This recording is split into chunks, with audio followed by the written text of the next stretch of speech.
Hi friends, welcome to IVL academy. ఈరోజు Hindu news పేపర్లో వచ్చినటువంటి ఎడిటోరియల్ కాలం తీసుకుని ఇంగ్లీష్ నుంచి తెలుగులోకి ఎలా ట్రాన్స్లేట్ చేయాలో తెలుసుకోవడానికి ప్రయత్నిద్దాం. చూడండి, ముందుగా headline: India, Bharat and A host of implications. India అంటే మీకు తెలుసు భారతదేశం, మరియు ఇది భారత్ అనేది పేరు, భారతదేశం, భారత్ అండ్ మరియు ఏ హోస్ట్ ఆఫ్ ఇంప్లికేషన్స్, అనేక రకాల చిక్కులు.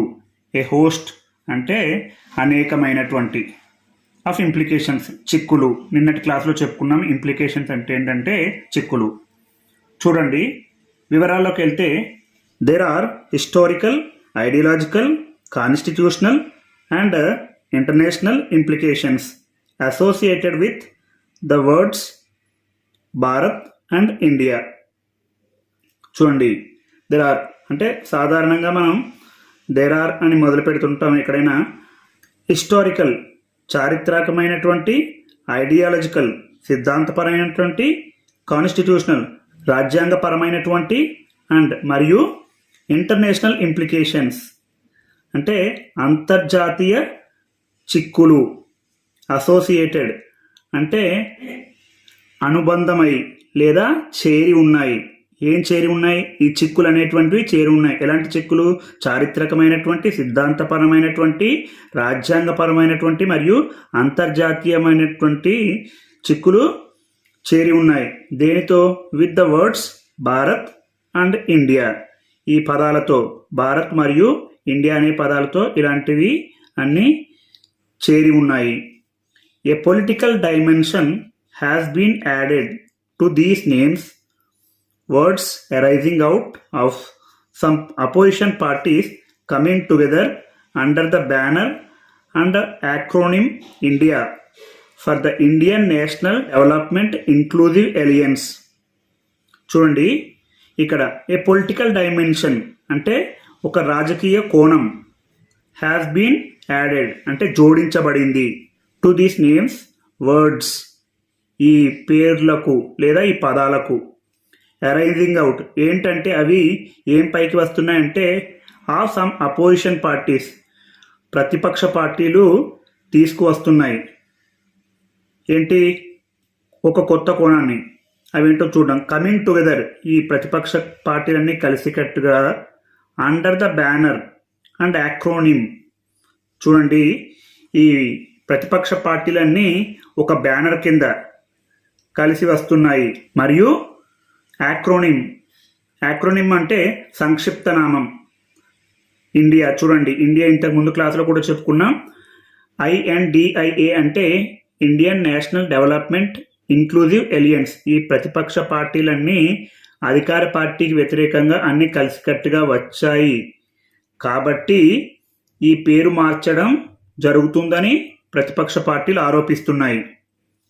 చూడండి, for these parties in the opposition, the unprecedented use of President of Bharat instead of President of India, as seen in an invitation card by the President of the heads of states and governments and chief ministers for an official banquet on the occasion of the G20 summit, is on account of the Narendra Modi government's concern that India may become politically potent.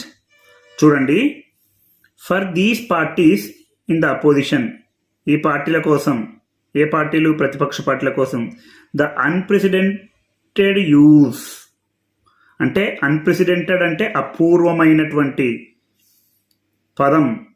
President of Bharat instead of బదులుగా, president of India అనే బదులుగా president of Bharat అని అపూర్వమైన పదం వాడబడింది. ఇంతకు ముందు క్లాస్లో కూడా చెప్పుకున్నాం మనం. యాజ్ సీన్ అంటే మనం చూసిన కారణంగా. In an invitation card sent by president. ఇంతకు ముందు క్లాస్లో చెప్పుకున్నాం. భారత రాష్ట్రపతి ఆహ్వానాన్ని పంపింది. ఎవరికి? To the heads of states దేశాధినేతలకు అండ్ గవర్నమెంట్స్ ప్రభుత్వాలకు మరియు చీఫ్ మినిస్టర్స్ ముఖ్యమంత్రులకు ఫర్ అన్ అఫీషియల్ బ్యాంక్వెట్ అంటే అధికారిక విందు కోసం ఆహ్వానాన్ని పంపింది on the occasion of the G20 summit. G20 సదస్సు, G20 శిఖరాగ్ర సమావేశం సందర్భంగా అధికారిక విందు కోసం రాష్ట్రపతి ద్రౌపది ముర్ము అందరికీ ఆహ్వానాన్ని పంపింది. ఏ పేరుగా? President of Bharat. దేని బదులుగా? ప్రెసిడెంట్ ఆఫ్ ఇండియా బదులుగా. చూడండి, is on account of the Narendra Modi government's concerned. చూడండి, దీని కారణంగా నరేంద్ర మోడీ గవర్నమెంట్ ప్రభుత్వం ఆందోళన ఏంటంటే that India may become politically potent. చూడండి, ఇండియా అంటే ఇంతకుముందే చెప్పుకున్నాం, Indian National Development Inclusive Alliance may become politically potent అంటే రాజకీయంగా శక్తివంతం అవ్వచ్చు అనే ఆందోళన నరేంద్ర మోడీ ప్రభుత్వానికి ఉందని ఈ ప్రతిపక్ష పార్టీలన్నీ ఆరోపిస్తున్నాయి. పొటెంట్ అంటే శక్తివంతం.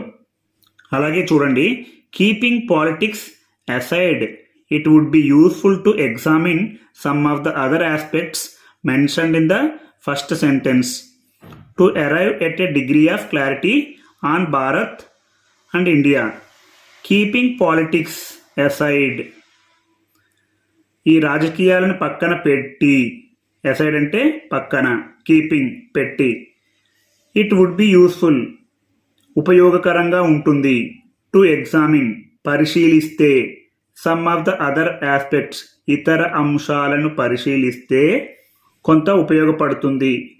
Mentioned in the first sentence మొదటి వాక్యంలో ప్రస్తావించబడింది. To arrive at a degree of clarity అంటే కొంత స్పష్టత రావడానికి, టు అరైవ్ అంటే రావడానికి, డిగ్రీ ఆఫ్ క్లారిటీ కొంత క్లారిటీ రావడానికి, on Bharat and India Bharat మరియు ఇండియా అనే పదాల మీద కొంత స్పష్టత రావడానికి మనం కొన్ని అంశాలను పరిశీలిస్తే అది ఉపయోగకరంగా ఉంటుంది అని చెప్పడం జరిగింది. అలాగే చూడండి, from the pages of history అంటే చరిత్ర పుటల నుండి, పేజెస్ అంటే పుటలు, చరిత్ర పుటల నుండి. A brief look at the controversy raised by the Muslim League over the name India in 1947 would be in order. చూడండి, ఏ బ్రీఫ్ లుక్ క్లుప్తంగా ఒకసారి చూస్తే ఎట్ ద కాంట్రవర్సీ అంటే వివాదాన్ని, రేస్డ్ బై రేస్డ్ అంటే లేవనెత్తడం, ఎవరి చేత? By the Muslim League over the name India in 1947 would be in order. చూడండి, ముస్లిం లీగ్ భారతదేశం యొక్క పేరుపై వివాదం, ఓవర్ ద నేమ్ ఇండియా అంటే భారతదేశం పేరుపై, ఇన్ 1947 1947లో వుడ్ బి ఇన్ ఆర్డర్ అంటే సరిపోతుంది. చూడండి, ఒకసారి మనం క్లుప్తంగా పరిశీలిస్తే వివాదాన్ని, ముస్లిం లీగ్ లేవనెత్తిన భారతదేశం పేరుపై ఉన్న వివాదాన్ని మనం క్లుప్తంగా గమనిస్తే సరిపోతుంది. చూడండి, అదేంటో, the transfer of power from the British to Indian hands in 1947 was through the British Parliament's Indian Independence Act of 1947. The transfer of power అంటే అధికార బదిలీ, ట్రాన్స్ఫర్ అంటే బదిలీ, పవర్ అంటే అధికారం, ఫ్రమ్ ద బ్రిటిష్ అంటే బ్రిటిష్ వారి నుంచి, టు ఇండియన్ హ్యాండ్స్ అంటే భారతీయులకు, ఇన్ 1947 1947లో, వాస్ అది ఎలా జరిగిందంటే త్రూ ద్వారా, the British parliaments Indian independence act of 1947 British parliament యొక్క ఇండియన్ ఇండిపెండెన్స్ యాక్ట్ 1947 చట్టం ద్వారా. ఇట్ క్రియేటెడ్ 2 డొమినియన్స్ అంటే చూడండి, ఇక్కడ 2 ఆధిపత్యాలను సృష్టించింది. అది 2 ఆధిపత్యాలను సృష్టించింది. డొమినియన్స్ అంటే ఆధిపత్యం, ఇండియా అండ్ పాకిస్తాన్. చూడండి, and released the princely states from British paramountcy, thereby technically making them independent and sovereign. చూడండి, రిలీజ్డ్ అంటే విడిచిపెట్టింది. ద ప్రిన్స్లీ స్టేట్స్ అంటే పెద్ద రాష్ట్రాలను, చాలా పెద్ద రాష్ట్రాలను. ఫ్రమ్ బ్రిటిష్ పారమౌంట్సీ అంటే బ్రిటిష్ సార్వభౌమాధిపత్యం నుంచి. దేర్ బై తద్వారా. టెక్నికల్లీ సాంకేతికంగా. మేకింగ్ దెమ్ ఇండిపెండెంట్ వారిని స్వతంత్రంగా చేసింది. అండ్ మరియు సావరిన్ అంటే సార్వభౌమ రాష్ట్రంగా చేసింది. At the same time the British advised the princely states to join one of the two dominions. At the same time అదే సమయంలో ద బ్రిటిష్ అంటే బ్రిటిష్ వాళ్ళు అడ్వైజ్డ్ సలహా ఇచ్చారు ద ప్రిన్స్లీ స్టేట్స్ ఎవరికి, పెద్ద రాష్ట్రాలకు, టు జాయిన్ చేరమని, one of the two dominions ఏదో ఒక ఆధిపత్యంలో చేరమని, ఇండియాలో లేదా పాకిస్తాన్లో. Most did so before August 15, 1947. చాలామంది చేరారు. డిడ్ అంటే ఇక్కడ చేరడం లేదా వారు చెప్పినట్టు చేశారు. సో అలా ఎలా బ్రిటిష్ వారు ఎలాగైతే చెప్పారో అలా చేశారు. ఎప్పుడు? Before August 15, 1947. 1947 ఆగస్టు 15 లోపల చాలామంది బ్రిటిష్ వారు సలహా ఇచ్చినట్లే చాలామంది చేరారు. Thus two dominions came into being in what was British India and the princely states in the subcontinent. ఆ విధంగా, దస్ అంటే ఆ విధంగా, టూ డొమినియన్స్ రెండు ఆధిపత్య దేశాలు, కేమ్ ఇన్ టు బీయింగ్ అంటే రావడం జరిగింది. In what was the British India అంటే బ్రిటిష్ ఇండియా నుంచి బయటికి రావడం జరిగింది.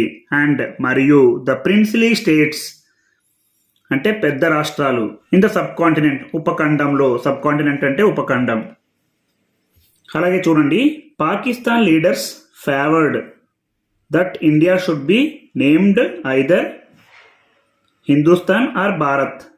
చూడండి, పాకిస్తానీ లీడర్స్ అంటే పాకిస్తానీ నాయకులు ఫేవర్డ్ అనుకూలంగా చెప్పారు that India should be named India పేరు పెట్టబడాలి. Should be named either Hindustan అని పెట్టబడాలి లేదా భారత్ అని పెట్టబడాలి అని దానికి అనుకూలంగా చెప్పారు. They argued that two successor states had emerged from the dissolution of the British Indian empire. They argued వారు వాదించారు, ఎవరు? పాకిస్తానీ పీపుల్ వాదించారు దట్ అని టూ సక్సెసర్ స్టేట్స్ అంటే రెండు వారసత్వ రాష్ట్రాలు హ్యాడ్ ఎమర్జ్డ్ అంటే ఇంతకుముందు క్లాస్లో కూడా చెప్పుకున్నాం. ఎమర్జ్ అంటే పైకి రావడం. రెండు వారసత్వ రాష్ట్రాలు బయటికి వచ్చాయి. From the dissolution of British Indian empire. Dissolution అంటే విచ్ఛిన్నం. బ్రిటిష్ ఇండియన్ సామ్రాజ్యం, ఎంపైర్ అంటే సామ్రాజ్యం. బ్రిటిష్ సామ్రాజ్యం విచ్ఛిన్నం నుంచి ఈ రెండు వారసత్వ రాష్ట్రాలు వచ్చాయి. రాష్ట్రాలు అంటే ఇక్కడ దేశాలు, ఇండియా మరియు భారతదేశం. అవి ఏంటంటే పాకిస్తాన్ అండ్ హిందుస్థాన్ ఆర్ భారత్. అవి పాకిస్తాన్ అండ్ మరియు హిందుస్థాన్ ఆర్ భారత్. చూడండి, India's position was that it was the successor state to British India in terms of international law and that Pakistan had seceded from India. చూడండి, ఇండియాస్ పొజిషన్ వాజ్ అంటే India యొక్క స్థానం ఏంటంటే that అది it was the successor state, ఇది వారసత్వ రాష్ట్రం British ఇండియాకి. బ్రిటిష్ ఇండియాకి ఇండియా అనేది వారసత్వ రాష్ట్రం. In terms of international law అంటే ఇంటర్నేషనల్ చట్ట ప్రకారం. In terms of international law and మరియు that Pakistan had seceded from India. Pakistan India నుంచి వేరు చేయబడింది. సెసీడెడ్ అంటే వేరు చేయడం లేదా విడిపోవడం. చూడండి, ఇలాంటి పదాలు గుర్తుపెట్టుకోండి. Seceded. Hence while India retained its international personality including its membership of the United States, Pakistan as a new state created through secession would have to take steps to acquire an international personality. చూడండి, hence అంటే అందువల్ల, while India retained అంటే అదే సమయంలో భారతదేశం retain నిలుపుకుంది it's international personality అంతర్జాతీయ వ్యక్తిత్వాన్ని నిలుపుకుంది, including కలుపుకొని, ఇట్స్ మెంబర్షిప్ దాని యొక్క సభ్యత్వాన్ని ఆఫ్ ద యునైటెడ్ నేషన్స్ అంటే ఐక్యరాజ్య సమితిలోని భారతదేశం తన స్థానాన్ని నిలుపుకుంది. Pakistan as a new state created, Pakistan అనేటటువంటిది కొత్త రాష్ట్రంగా సృష్టించబడింది, అంటే కొత్త దేశంగా సృష్టించబడింది. త్రూ ద్వారా సెసెషన్ వేర్పాటువాదం ద్వారా, సెసెషన్ అంటే వేర్పాటువాదం, సెసెడ్ అంటే విడిపోవడం. Would have to take steps అంటే కొన్ని స్టెప్స్ తీసుకోవాలి. To acquire and international personality అంటే అంతర్జాతీయ వ్యక్తిత్వాన్ని పొందటానికి ఈ కొత్తగా ఏర్పడినటువంటి పాకిస్తాన్ కొన్ని స్టెప్స్ తీసుకోవాలి.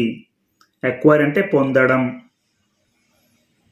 The matter was finally decided in India's favour and Pakistan was compelled to take steps to establish its international status, including applying for a membership of the UN, which incidentally Afghanistan opposed. చూడండి, the matter was finally decided, ఆ విషయం అంతిమంగా నిర్ణయించబడింది. India favour భారతదేశంకి అనుకూలంగా, and మరియు Pakistan was compelled బలవంతం చేయబడింది అంటే force చేశారు దాన్ని. టు టేక్ స్టెప్స్ దేనికి బలవంతం చేశారు? టు టేక్ స్టెప్స్ అంటే కొన్ని స్టెప్స్ తీసుకోమని. To establish it's international status అంతర్జాతీయ స్థాయిని ఏర్పాటు చేయడం కోసం కొన్ని స్టెప్స్ తీసుకోవాలని పాకిస్తాన్ బలవంతం చేయబడింది అంటే ఫోర్స్ చేయబడింది. పాకిస్తాన్ వాజ్ కంపెల్డ్, ఇంక్లూడింగ్ కలుపుకొని, applying for a membership of the UN అంటే ఐక్యరాజ్య సమితిలో సభ్యత్వం కోసం అప్లై చేసుకోమని కూడా ఇది బలవంతం చేయబడింది. ఎవరు? పాకిస్తాన్. విచ్ ఇన్సిడెంటల్లీ ఆఫ్ఘనిస్తాన్ అపోస్ట్, యాదృచ్ఛికంగా, ఇన్సిడెంటల్లీ యాదృచ్ఛికంగా ఆఫ్ఘనిస్తాన్ వ్యతిరేకించింది. దేనిని? ఈ ఐక్యరాజ్య సమితిలో పాకిస్తాన్ చేరడాన్ని ఇది వ్యతిరేకించింది. ఈ విధంగా మీరు ప్రతిరోజు ఒక చిన్న చిన్న ఆర్టికల్ తీసుకొని ఇంగ్లీష్ నుంచి తెలుగులోకి ట్రాన్స్లేట్ చేస్తే ఇంగ్లీష్ ఈజీగా ఉంటుంది.